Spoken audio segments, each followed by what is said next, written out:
وعلى رسوله الكريم أما بعد فأعوذ بالله من الشيطان الرجيم بسم الله الرحمن الرحيم قال رب اشرح لي صدري ويسر لي أمري واحلل عقدة من لساني يفقهوا قولي مولاي صل وسلم دائما ابدا على حبيبك خير الخلق كلهم۔ اللہ تعالیٰ کا بھی بایا فضل و احسان ہے کہ اس کی توفیق سے ہم اللہ کی بارگاہ میں حاضر ہیں۔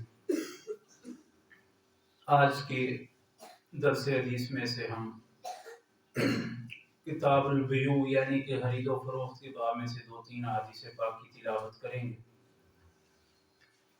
پہلی روایت جو حضرت انس بن مالک رضی اللہ تعالیٰ عنہ بیان فرماتے ہیں، آپ فرماتے ہیں کہ ان النبی صلی اللہ علیہ وآلہ وسلم فی القبائر، امام الانبیاء صلی اللہ علیہ وآلہ وسلم نے فرمایا کہ میں تجھے کبیرہ گناہوں کے بارے میں نہ بتاؤں؟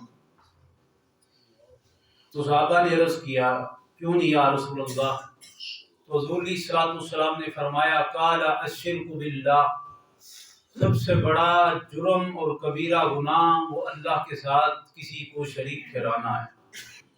ایک صحابی بارگاہ مصطفیٰ میں حاضر ہوا اور عرض کرتا ہے یا رسول اللہ مجھے ایسا کام بتائیں جو مجھے جنت کے قریب کر دے۔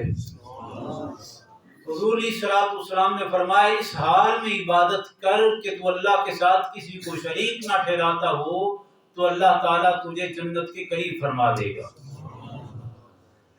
فرمایا پہلا کبیرہ گناہ یہ ہے کہ تو اللہ کے ساتھ کسی کو شریک ٹھہرائے، وعقوق الوالدین، اور دوسرا فرمایا کبیرہ گناہوں میں سے یہ گناہ ہے کہ تم والدین کی نافرمانی کرے، اور تیسرا امام الانبیاء صلی اللہ علیہ وآلہ وسلم نے ارشاد فرمایا پہلا تو اللہ کے ساتھ شریک ٹھہرائے، دوسرا تو والدین کی نافرمانی کرے، وقتل النفس، اور کسی جان کو تو بے جا قتل کرے، بغیر کسی وجہ کے قتل کرے، وقول الزور، اور یہ باب الحدیث ہے جس باب کے تحت امام ترمذی اس حدیث کو لائے اور فرمایا جھوٹ بولنا، یعنی کہ جھوٹ بول کے تو اپنی خرید و فروخت کرے یا کوئی اور معاملات کرے تو امام الانبیاء فرماتے ہیں یہ کبیرہ گناہوں میں سے کبیرہ گناہ ہے۔ اور آگے حضرت ابی سعید خدری رضی اللہ تعالیٰ عنہ، ان کا تعارف بھی پہلے گزر چکا ہے، یہ فرماتے ہیں کیا کہ کائنات امام الانبیاء صلی اللہ علیہ وآلہ وسلم نے فرمایا قال التاجر الصدوق والامین، فرمایا ایسا تاجر جو سچا ہے ایمانت دار ہے، مع النبیین والصدیقین والشہداء، کل بروز محشر میں وہ اس حال میں اٹھے گا کہ وہ نبیوں کے ساتھ، صدیقوں کے ساتھ اور شہیدوں کے ساتھ ہوگا۔ اگر کوئی ایمانت دار اور سچا حضور علیہ الصلوۃ والسلام عید کی نماز کے لیے جا رہے ہیں اور تاجر تجارت اپنا مال بیچ رہے ہیں تو امام الانبیاء نے تاجروں کو مخاطب فرمایا، سارے تاجر بارگاہ مصطفیٰ میں ہاتھ باندھ کے کھڑے ہو گئے۔ حضور نے فرمایا تجھے پتہ ہے کون سے بازار میں کھڑے ہو؟ یا رسول اللہ کون سے؟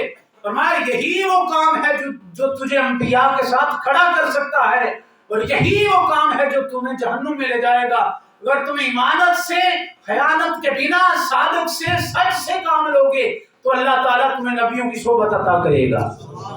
اور آج کے درس حدیث کی آخری حدیث پاک ان ابی ذر، حضرت ابو ذر غفاری رضی اللہ تعالیٰ عنہ، یہ بڑے نیک اور صوفی منس صحابی رسول ہیں، ان سے 281 احادیث پاک مروی ہیں، جن میں سے 12 حدیث پاک امام بخاری اور امام مسلم آپ اپنی مسند میں لے کے آئے ہیں۔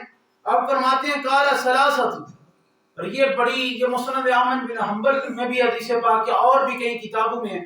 حضور علیہ الصلوۃ والسلام نے فرمایا قال ثلاثۃ لا ينظر اللہ علیہم یوم القیامہ، 3 ایسے بندے ہیں جن کی طرف اللہ قیامت کے روز نظر رحمت نہیں فرمائے گا۔ پہلا ولا یزکیہم، اور نہ ہی انہیں پاک فرمائے گا، ولہم عذاب علیم، اور ان کے لیے دردناک عذاب ہے۔ صحابہ نے عرض کی یا رسول اللہ ایسے کون سے شخص ہیں جن کی طرف اللہ نظر رحمت بھی نہیں فرمائے گا، انہیں پاک بھی نہیں فرمائے گا اور ان کے لیے دردناک عذاب ہے؟ فقط تو رسول اللہ صلی اللہ علیہ وآلہ وسلم نے فرمایا قد حابوا وحسروا، یقیناً وہ گھاٹے میں ہیں، نقصان میں ہیں۔ قال المنان، ایک وہ جو بے جا احسان جتلاتا رہتا ہے، کسی پہ احسان کیا پھر جتلاتا رہتا ہے۔ اور دوسرا حضور علیہ الصلوۃ والسلام نے فرمایا والمسیل اذراہ، اور جو اپنے تہمت کو زمین پہ گھسیٹتا ہے۔ یہ قریش میں، یہاں سرداران مکہ میں یہ بات عام تھی کہ وہ جتنے سردار تھے ان کے تہمت زمین پہ پیچھے گھسیٹے جا رہے ہوتے تھے۔ تو امام الانبیاء نے تنبیہ فرما دی، تلقین فرما دی، تکبر کی وجہ سے اگر کوئی آج بھی اپنے یہ تہمت یا سلوار نیچے کرتا ہے، گھسیٹتا ہے تکبر کی وجہ سے، تو یہ ناپسندیدہ عمل ہے، اور حضور علیہ الصلوۃ والسلام نے اس کی بڑی تنبیہ فرمائی ہے۔ اور تیسرا حضور علیہ الصلوۃ والسلام نے کیا ارشاد فرمایا؟ فرمایا والمنفق سلعة بالحلف القاذب، اور ایسا تاجر یا ایسا مال فروخت کرنے والا جو جھوٹی قسم اٹھا اٹھا کے اپنے مال کو بیچے، اللہ بروز محشر اس کی طرف بھی نظر رحمت نہیں فرمائے گا۔ آج کی اس درس حدیث میں سے ہمیں جو چیزیں سیکھنے کو ملی وہ یہ ہیں کہ امام الانبیاء نے کبیرہ گناہوں کی نشاندہی فرمائی، اور دوسرا حضور علیہ الصلوۃ والسلام نے فرمایا اگر کوئی صادق ہے، امین ہے، سچا ہے، ایمانت دار ہے، تو امام الانبیاء نے فرمایا اس کا درجہ کیا ہے۔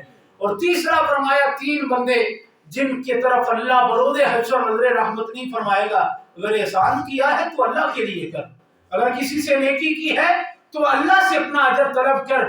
جب تو اپنا سودا بارگاہ خدا اور بارگاہ مصطفیٰ میں کرے گا تو پھر سودا دنیا کا سودا نہیں ہوگا، پھر سودا جنت کا سودا ہوگا۔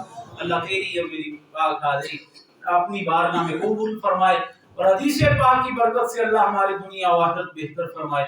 وما علینا الا البلاغ المبین۔